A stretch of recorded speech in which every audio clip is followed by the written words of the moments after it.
Bonjour. Je pensais connaître ma femme, mais tout était un mensonge. Ses excuses, ses absences, son téléphone toujours silencieux. Tout cela cachait un secret bien plus sombre que je n'aurais jamais pu imaginer. Quand la vérité a éclaté, ma vie entière a basculé. Ce n'était pas juste une affaire, c'était un piège rempli de trahison et de danger. Vous croyez deviner ce qui s'est passé? Attendez de voir la fin. Cette histoire va vous laisser sans voix. Vous pensez connaître quelqu'un, n'est-ce pas? Moi aussi. Mon nom est Marc, et jusqu'à récemment, je croyais que ma vie était normale. Une maison à Tours, un travail stable, et Sophie, ma femme depuis 14 ans. Cela ne sonnait pas comme un conte de fées, mais c'était ma vie. Puis tout s'est écroulé. Tout a commencé avec de petites choses. Sophie rentrait tard du bureau, soi-disant à cause de projets urgents. Au début, cela paraissait crédible. Elle travaillait dans une agence d'événementiel, où les horaires irréguliers étaient courants. Mais les retards sont devenus plus fréquents, et ses explications, plus vagues. Je vais dîner avec une collègue, disait-elle en jetant à peine un regard vers moi. Cela semblait anodin. Mais alors pourquoi n'entendais-je jamais parler de cette collègue avant? Et pourquoi son téléphone était-il constamment en mode silencieux lorsqu'elle était à la maison? Puis, il y a eu les nuits où elle ne rentrait pas du tout. Elle prétendait avoir dormi chez une amie pour éviter de prendre la route tard le soir. Une fois, je l'ai cru. 2 fois, j'ai douté. Mais la 3e fois, j'ai compris que quelque chose n'allait pas. Je l'ai confrontée un soir, mon cœur battant si fort que je pouvais à peine parler. Sophie, pourquoi tu n'es jamais à la maison? Elle a soupiré comme si c'était moi le problème. Marc, tu deviens paranoïaque. Tu crois que je complote contre toi. Et puis elle a ri. Cette réponse, ce rire, m'ont cloué sur place. Elle me traitait comme si j'étais ridicule alors que tout en moi criait que quelque chose de sérieux se passait. En novembre, la situation est devenue insupportable. Sophie ne faisait plus semblant. Elle partait le lundi matin, impeccablement habillée et maquillée, et je ne la revoyais pas avant le dimanche soir. Elle rentrait, vidait son sac de vêtements froissés, en préparait d'autres pour la semaine, puis repartait sans un mot. J'ai essayé de tenir bon, pour sauver ce qu'il restait de notre mariage. Mais le soir du 1er décembre, en regardant notre maison silencieuse, j'ai réalisé que je vivais déjà comme un homme seul. J'ai pris une décision ce jour-là. J'ai trouvé un petit garage à louer dans une rue oubliée, à l'autre bout de la ville. Ce n'était pas grand-chose, un vieux canapé, un radiateur électrique grinçant, et une table branlante, mais c'était à moi. Je n'ai rien dit à Sophie. En fait, je suis parti sans qu'elle s'en rende compte. Cela résumait bien notre situation, elle était tellement prise dans son monde que mon absence n'a pas semblé l'affecter. J'ai passé Noël seul dans ce garage. Pas d'arbre, pas de lumière, juste une boîte de foie gras bon marché, un pain, et une bouteille de vin rouge. Cela aurait dû être triste, mais d'une certaine manière, c'était apaisant. Je pensais que le réveillon du Nouvel An serait pareil, mais ce jour-là, quelque chose d'inattendu est arrivé. Je revenais de l'épicerie avec quelques provisions, du pain, un fromage, et une bouteille de champagne. Rien d'extravagant, juste de quoi marquer la soirée. Alors que je remontais la rue en direction du garage, j'ai vu une silhouette recroquevillée contre le mur d'un bâtiment abandonné. Je me suis arrêté. Une femme. Ses vêtements étaient sales, et elle tremblait de froid. « Madame, ça va ?» ai-je demandé en m'approchant prudemment. Elle a levé les yeux, et j'ai vu son visage. Creusé par la fatigue, ses joues rouges de froid. « J'ai nulle part où aller » a-t-elle murmuré. « Vous ne pouvez pas rester ici. Vous allez geler. » Elle a ri, un rire amer. Cela ne changerait pas grand-chose. Elle s'appelait Isabelle, et son histoire était aussi sombre que la nuit qui tombait autour de nous. Son mari l'avait mise à la porte quelques jours plus tôt. Elle avait dormi dans un hall d'immeuble jusqu'à ce que les voisins la forcent à partir. « Suivez-moi » ai-je dit, sans réfléchir. Elle m'a regardé comme si je venais d'un autre monde. « Pourquoi feriez-vous cela ?»« Parce que personne ne mérite de finir comme ça. » Je l'ai aidée à se relever et je l'ai conduite jusqu'à mon garage. Ce n'était pas un hôtel 5 étoiles, mais c'était chaud et sûr. Elle s'est assise sur mon vieux canapé, ses mains tremblant alors que je lui tendais une tasse de thé chaud. « Merci » a-t-elle dit. « Pas de quoi. Mais écoutez, je n'ai qu'un lit ici, alors vous devrez choisir, dormir sur le canapé ou partager le lit. » Je dormirai où vous voulez, a-t-elle murmuré. Ce soir-là, nous avons partagé un repas simple et regardé un vieux film sur ma minuscule télévision. Isabelle a raconté comment son mari l'avait contrôlée pendant des années, l'isolant de sa famille et de ses amis, jusqu'à ce qu'il trouve une autre femme et la jette comme une vieille chaussette.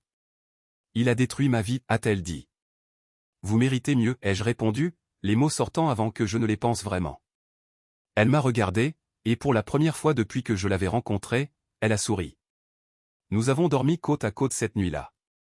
Pas comme des amants, mais comme deux âmes brisées qui avaient trouvé un moment de répit dans le chaos. Le lendemain matin, alors que le soleil éclairait doucement les murs fissurés du garage, je l'ai regardé dormir, et j'ai senti quelque chose changer en moi. Ce n'était pas seulement une nouvelle année qui commençait. C'était un nouveau départ. Isabelle s'est réveillée en sursaut, ses cheveux en bataille et un air confus sur le visage. Je l'ai regardée se redresser, enveloppée dans la couverture que je lui avais donnée la veille. « Bonjour » ai-je dit doucement en lui tendant une tasse de café. « Bonjour » a-t-elle répondu, sa voix rauque. Elle a pris la tasse entre ses mains comme si c'était la chose la plus précieuse au monde. Nous avons bu en silence pendant un moment, le bruit faible de la télévision en fond sonore. Finalement, elle a brisé le silence. « Marc, pourquoi m'aidez-vous vraiment? Vous ne me connaissez même pas. » Je n'avais pas de réponse simple à lui donner. Peut-être parce que j'aurais aimé que quelqu'un fasse pareil pour moi, si j'étais à votre place. Elle a hoché la tête, mais je pouvais voir qu'elle était toujours méfiante. Après tout, la vie ne lui avait pas donné beaucoup de raisons de faire confiance aux autres. Et maintenant, que comptez-vous faire, ai-je demandé. Elle a baissé les yeux vers sa tasse, jouant nerveusement avec la poignée. Je ne sais pas. Mon mari a tout pris. Je n'ai pas d'argent, pas de famille ici. Je suis coincé. Et vos parents, ai-je demandé. En Bourgogne, a-t-elle murmuré. Mais je ne peux pas y retourner comme cela. Ils me croyaient heureuse avec Eric.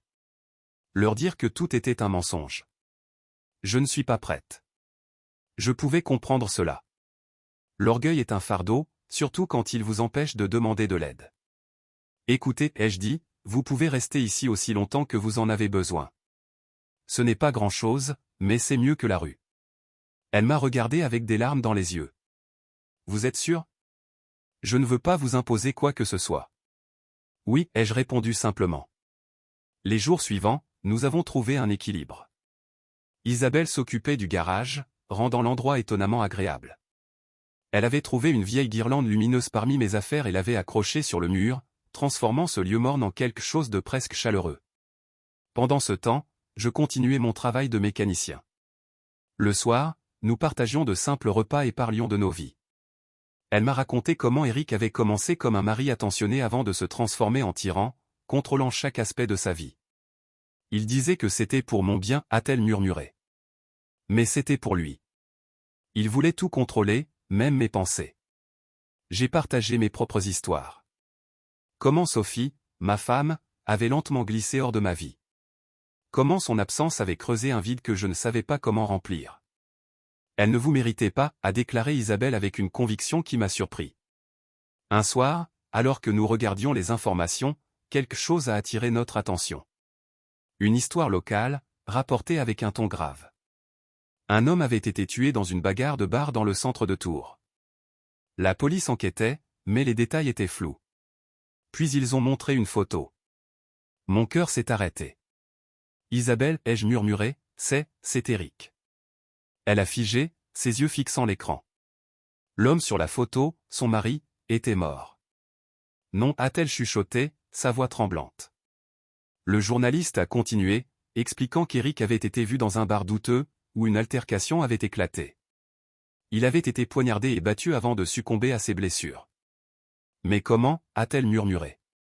Je ne savais pas quoi dire. Isabelle semblait perdue dans ses pensées, ses mains serrées autour de sa tasse vide. Qu'est-ce que cela signifie pour vous, ai-je demandé doucement. Je ne sais pas, a-t-elle répondu, la voix brisée. Eric était un monstre, mais je n'ai jamais voulu cela. Et si la police pense que j'ai quelque chose à voir avec cela? Et elle? La femme qu'il voyait. Si elle pense que je suis une menace, elle pourrait venir après moi. Sa peur était palpable, et je ne pouvais pas lui en vouloir. Tout cela était trop rapide, trop brutal. Vous devriez aller à la police, ai-je dit. Elle a secoué la tête frénétiquement. Non, je ne peux pas. Ils vont me suspecter. Ils vont penser que j'ai fait cela par vengeance. Mais si vous ne le faites pas, cela ne fera que vous suivre. Isabelle, ils savent qui vous êtes. Il vaut mieux être honnête dès maintenant. Le lendemain matin, après une nuit presque sans sommeil, Isabelle a pris la décision d'aller à la police. Je vais leur dire la vérité, a-t-elle dit. Je n'ai rien à cacher. Je lui ai proposé de l'accompagner, mais elle a insisté pour y aller seule.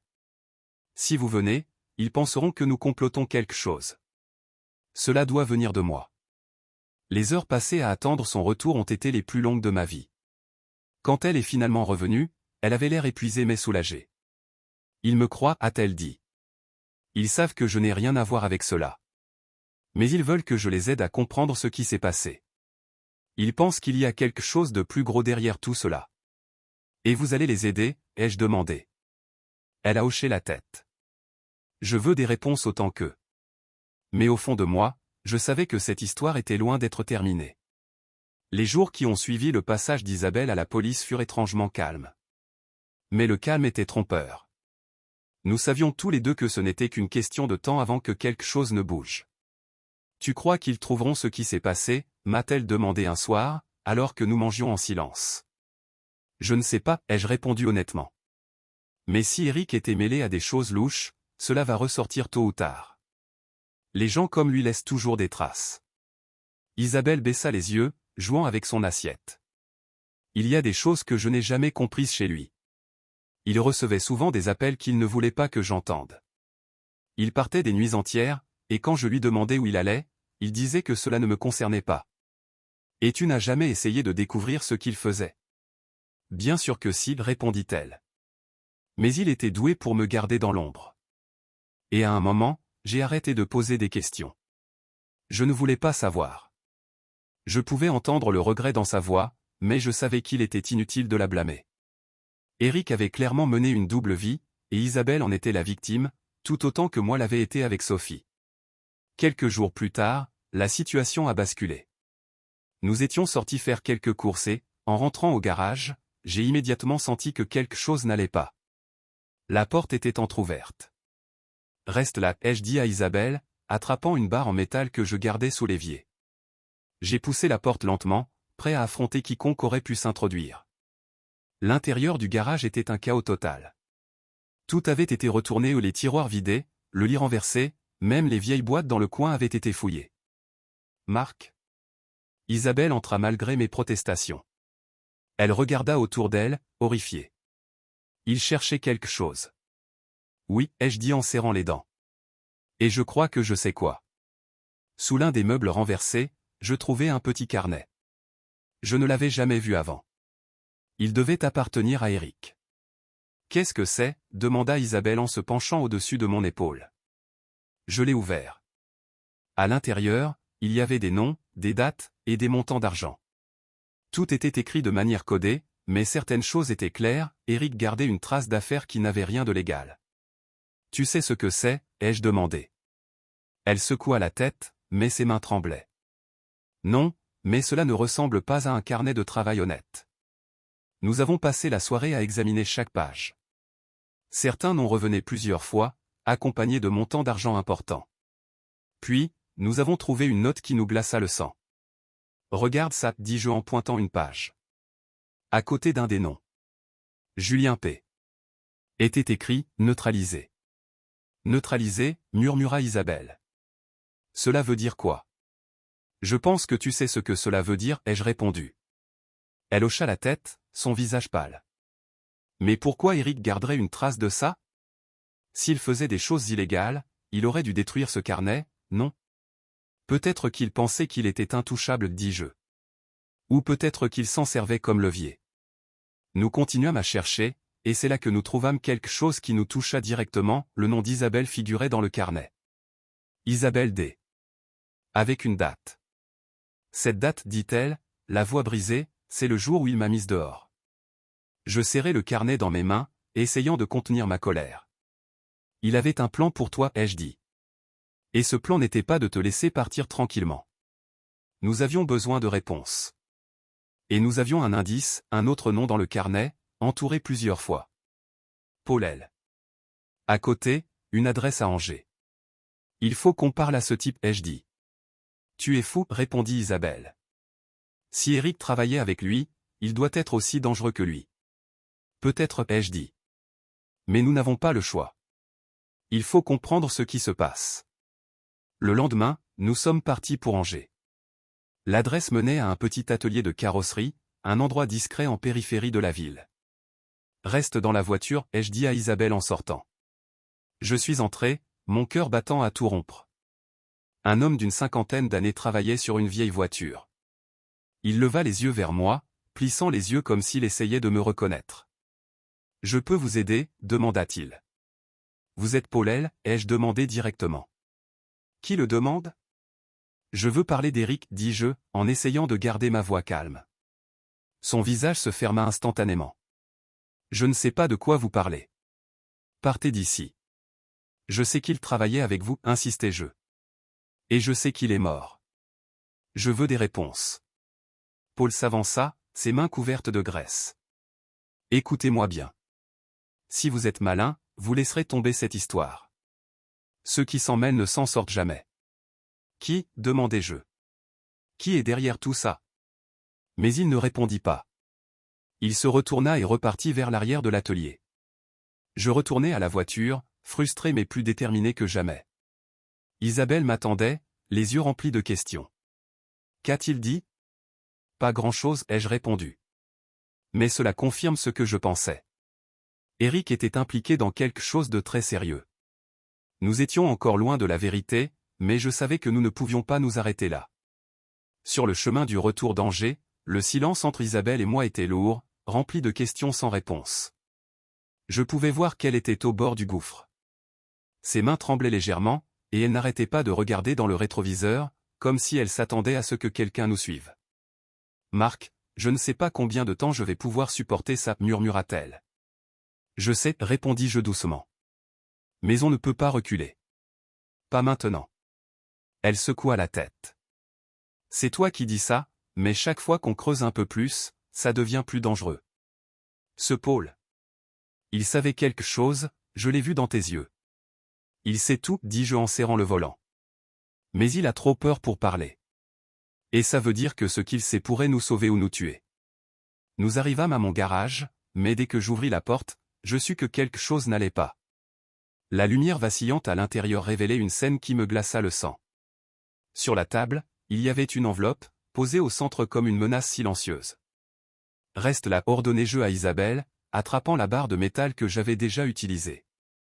Je m'approchai de la table, m'attendant à tout. Mais il n'y avait personne. Juste l'enveloppe. Je l'ouvris prudemment. À l'intérieur, un simple morceau de papier. « Arrêtez de chercher. Vous ne pouvez pas gagner. La prochaine fois, ce sera plus qu'un avertissement. » Isabelle lut la note par-dessus mon épaule. « Marc, ils savent que nous cherchons. Et ils essaient de nous faire peur, dis-je en serrant les dents. »« Et si ça marchait ?» murmura-t-elle, les larmes aux yeux. Je pris une profonde inspiration, essayant de calmer ma propre panique. On ne peut pas les laisser gagner. On doit aller au bout. Cette nuit-là, je ne dormis pas. Je passais des heures à relire le carnet, cherchant des indices, des connexions. Un autre nom revenait fréquemment. Jean Martin. À côté de ce nom, des montants faramineux et plusieurs adresses, dont une à Nantes. Le lendemain matin, j'en informai Isabelle. « Tu veux qu'on aille à Nantes ?» dit-elle, incrédule. « Marc, ce n'est pas une enquête policière. Nous sommes deux personnes ordinaires, et ces gens, ce sont des criminels. » Justement, répondis-je. Plus on reste passif, plus on devient des cibles faciles. Si on découvre qui est derrière tout ça, on pourra peut-être trouver une issue. Elle me regarda longuement, hésitant entre la peur et la confiance. « D'accord, dit-elle enfin. Mais promets-moi qu'on sera prudent. » Promis. Nous partîmes pour Nantes ce soir-là, une boule au ventre mais déterminée. L'adresse nous mena à un immeuble délabré dans un quartier peu accueillant. Une vieille pancarte Garage Martin pendait au-dessus d'une porte en fer rouillé. « Attends ici, dis-je à Isabelle en sortant de la voiture. Pas question, répliqua-t-elle, son regard déterminé. Nous entrâmes ensemble, mais l'endroit semblait désert. L'odeur de graisse et de métal flottait dans l'air, et le silence était presque assourdissant. « Il n'y a personne, murmura Isabelle. Je m'avançai, scrutant chaque recoin. Puis, une voix retentit derrière nous. « Vous êtes perdus ?» Nous nous retournâmes d'un bond. Un homme d'une cinquantaine d'années, trapu, avec un regard perçant, se tenait là, un chiffon à la main. « Vous êtes G. Martin, demandai-je, ma voix plus ferme que je ne l'aurais cru. « Et si je le suis ?» Qui demande ? Nous avons des questions à poser, répondis-je. Sur Éric Dupont. À la mention d'Éric, son expression changea. Il posa lentement son chiffon, ses yeux passant de moi à Isabelle. Vous êtes de la police ? Non, dis-je. Mais nous avons trouvé quelque chose qui pourrait être dangereux. Nous savons qu'Éric travaillait pour des gens, et vous êtes dans son carnet. Ah, le fameux carnet, dit Martin avec un ricanement sec. Je me demandais combien de temps avant qu'il ne refasse surface. Qu'est-ce que vous savez, insistai-je. Il soupira et s'assit sur un vieux tabouret. Éric était un idiot. Il jouait un jeu qu'il ne comprenait pas. Il croyait qu'il pouvait tromper les gens qu'il servait, leur voler de l'argent et disparaître. Mais personne ne disparaît. Pas dans ce business. Quel business ? Demanda Isabelle, sa voix tremblante. Martin leva les yeux vers elle, son expression adoucie. Tu ne veux pas savoir, ma fille. Tout ce que tu dois comprendre, c'est que ces gens ne pardonnent pas. Et nous ? Pourquoi nous suivent-ils maintenant ? Demandai-je. Parce que vous avez le carnet, dit-il. Ce carnet, c'est comme une bombe.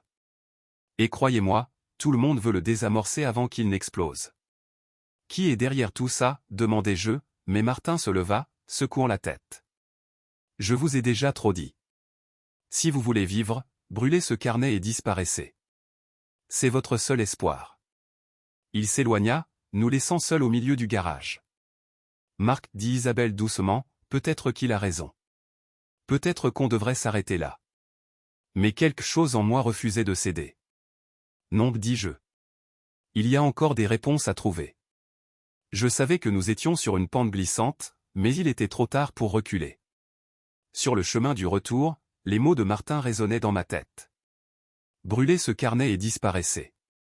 Mais comment disparaître quand les choses avaient déjà dérapé au point de non-retour ? Je pouvais sentir Isabelle s'effondrer lentement à côté de moi. Elle regardait par la fenêtre, ses pensées bien loin d'ici. « Tu veux que je sois honnête ?» dit-elle soudain. « Bien sûr, répondis-je, gardant les yeux sur la route. Je regrette de t'avoir entraîné là-dedans, murmura-t-elle.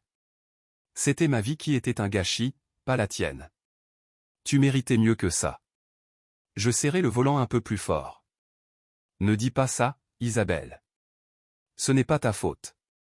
C'est Éric et ces gens-là qui ont foutu tout ça en l'air, pas toi. Elle ne répondit pas, mais je savais qu'elle ne se croyait pas. Quand nous sommes arrivés au garage, quelque chose était différent. Une voiture inconnue était garée de l'autre côté de la rue.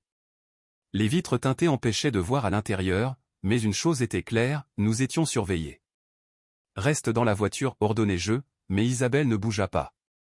Marc, qu'est-ce que tu fais ? demanda-t-elle, sa voix tendue. Je vais voir si ces gars veulent parler. Non, cria-t-elle, mais il était trop tard. Je traversais déjà la rue. À peine avais-je atteint la voiture qu'une portière s'ouvrit. Un homme grand et mince en sortit, vêtu d'un costume bien trop élégant pour ce quartier. Il me regarda avec un sourire qui ne touchait pas ses yeux. « Marc, n'est-ce pas ?» dit-il. Je fus pris de court. « Qui êtes-vous » ?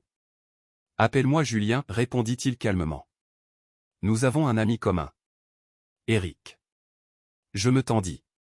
Éric est mort. Oui, dit-il, sans émotion. Et vous avez quelque chose qui lui appartenait. Je veux ce carnet. Pourquoi est-ce si important ? demandai-je, jouant la carte de l'ignorance. Julien rit doucement, mais son sourire disparut presque immédiatement. Écoute, je ne suis pas là pour négocier. Donne-moi le carnet, et nous pourrons oublier cette petite mésaventure. Sinon. Il ne finit pas sa phrase, mais le message était clair. Et si je ne le fais pas, demandai-je, me préparant au pire.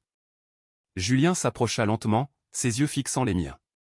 Si tu ne le fais pas, toi et ta petite amie allez découvrir ce que c'est de vraiment perdre tout ce que vous avez. Elle n'a rien à voir avec ça, dis-je, ma voix grondante. Elle est avec toi, n'est-ce pas, rétorqua-t-il, toujours aussi calme. Cela suffit. Je restai silencieux, mon esprit cherchant désespérément une solution.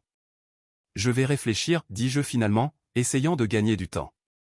Ne prends pas trop de temps, dit Julien en montant dans sa voiture. Nous ne sommes pas connus pour notre patience. La voiture démarra et s'éloigna, me laissant seul au milieu de la rue. Quand je retournai à la voiture, Isabelle était livide. Qu'est-ce qu'il voulait, demanda-t-elle. Le carnet, répondis-je, ma voix plus froide que je ne l'aurais voulu. Alors donne-le-leur, s'écria-t-elle. Tu as entendu ce qu'il a dit. Il ne plaisante pas, Marc.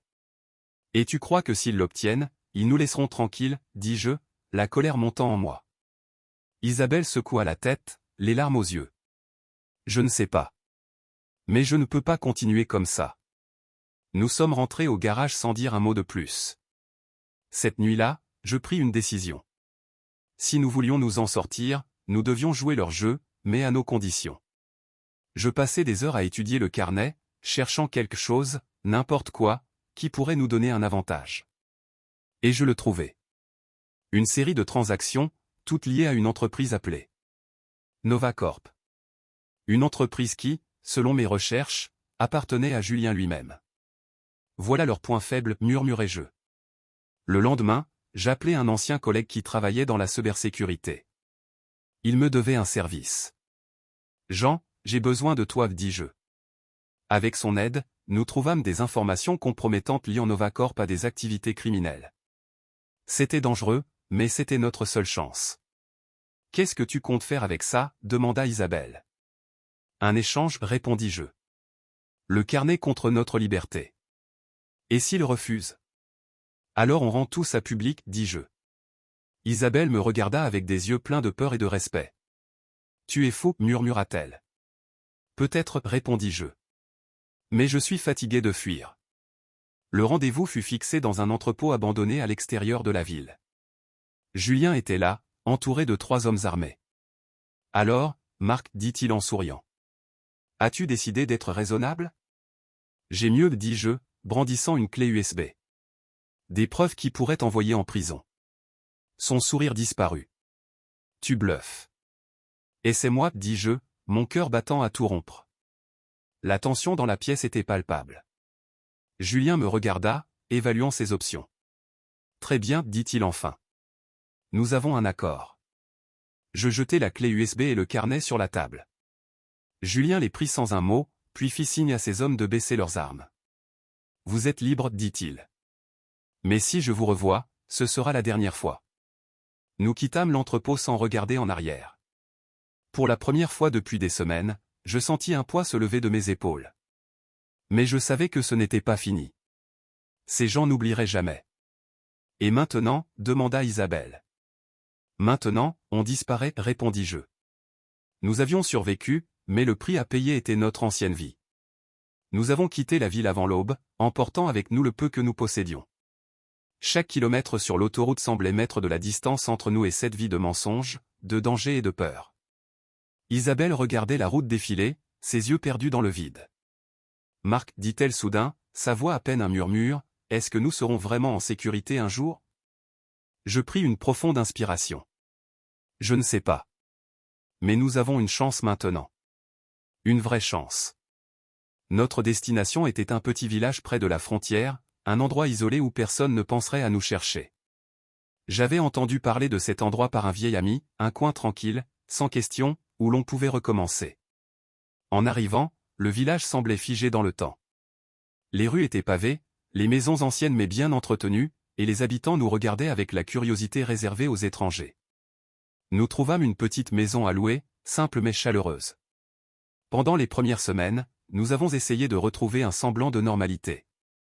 Je trouvai un travail manuel dans une scierie locale, et Isabelle commença à aider une femme du village qui tenait une boulangerie. La routine, aussi humble soit-elle, nous apportait un certain réconfort. Mais malgré tout, le passé continuait de nous hanter. Chaque soir, je vérifiais les verrous 2 fois, écoutant le moindre bruit suspect. Chaque fois qu'un inconnu entrait dans la boulangerie, Isabelle se tendait. Nous vivions toujours avec la peur que Julien ou ses hommes apparaissent un jour. Et puis, il y eut la lettre. Un matin, en ouvrant la boîte aux lettres, je trouvai une enveloppe sans adresse d'expéditeur. À l'intérieur, un simple mot. Nous savons où vous êtes. Je retournai à la maison, mes mains tremblant, et tendis la lettre à Isabelle. Elle la lut, et je vis son visage se décomposer. Marc, ils nous ont retrouvés, murmura-t-elle. Non, dis-je en essayant de rester calme. C'est peut-être une tentative d'intimidation. Une ruse pour nous faire paniquer. Et si ce n'était pas le cas, demanda-t-elle, ses yeux remplis de peur. Je n'avais pas de réponse. Ce soir-là, nous avons discuté de ce que nous devions faire. Partir encore? Mais où? Nous n'avions presque plus d'argent, et fuir indéfiniment n'était pas une vie. Peut-être qu'il est temps d'arrêter de fuir, dis-je enfin. Isabelle me regarda, incrédule. Qu'est-ce que tu veux dire? Ces gens jouent avec notre peur. Ils pensent qu'ils ont toujours l'avantage. Mais si nous les affrontons avec intelligence, peut-être qu'on peut les forcer à reculer. Et s'ils ne reculent pas, demanda-t-elle. Alors nous nous battrons. Je savais que c'était risqué, mais c'était mieux que de continuer à vivre dans la terreur. Nous avons passé les jours suivants à nous préparer. Je contactai Jean, mon ami dans la cybersécurité, pour qu'il nous aide à retrouver Julien. Grâce à lui, nous découvrîmes qu'il avait quitté Nantes et qu'il opérait maintenant depuis un entrepôt près de Lyon. « Tu es sûr de vouloir faire ça ?» demanda Isabelle alors que nous préparions notre départ. « Non » répondis-je honnêtement. « Mais c'est notre meilleure chance de reprendre le contrôle. » Nous arrivâmes à Lyon sous la couverture de la nuit. L'entrepôt était un bâtiment massif, entouré de hautes clôtures et surveillé par des gardes. Nous n'avions pas de plan sophistiqué, seulement la détermination de mettre fin à cette folie. Nous avons attendu jusqu'à ce que l'obscurité soit totale. En nous faufilant dans l'enceinte, mon cœur battait si fort que j'avais peur qu'il alerte les gardes. À l'intérieur, l'entrepôt était rempli de caisses marquées de noms de sociétés, des fronts pour leurs activités criminelles. Nous avons trouvé Julien dans un bureau à l'arrière, un téléphone à l'oreille. Quand il nous vit, il resta figé un instant, puis éclata de rire. « Vous avez du cran, dit-il, posant son téléphone. Mais vous êtes encore plus idiot que je ne le pensais. Ce jeu est terminé, Julien, dis-je en m'avançant. Ah oui? Et que vas-tu faire? Me dénoncer à la police avec des preuves que tu n'as plus? Il avait raison. Le carnet et la clé USB étaient partis. Mais ce qu'il ignorait, c'était que Jean avait gardé des copies numériques. Non, dis-je. Mais je peux faire tomber ce bâtiment et tout ce qu'il contient. Je brandis mon téléphone, où un compte à rebours clignotait sur l'écran. Qu'est-ce que c'est? Demanda-t-il, son sourire s'effaçant. Une alerte. Jean a tout préparé pour envoyer chaque preuve que nous avons à la presse et à la police si je ne désactive pas ce compte à rebours. Julien pâlit. Tu bluffes. Et c'est moi, dis-je calmement. La tension était palpable. Ces hommes commencèrent à s'agiter, incertains de ce qu'ils devaient faire. Finalement, Julien leva les mains. Très bien. Vous avez gagné. Nous voulons votre garantie, dis-je.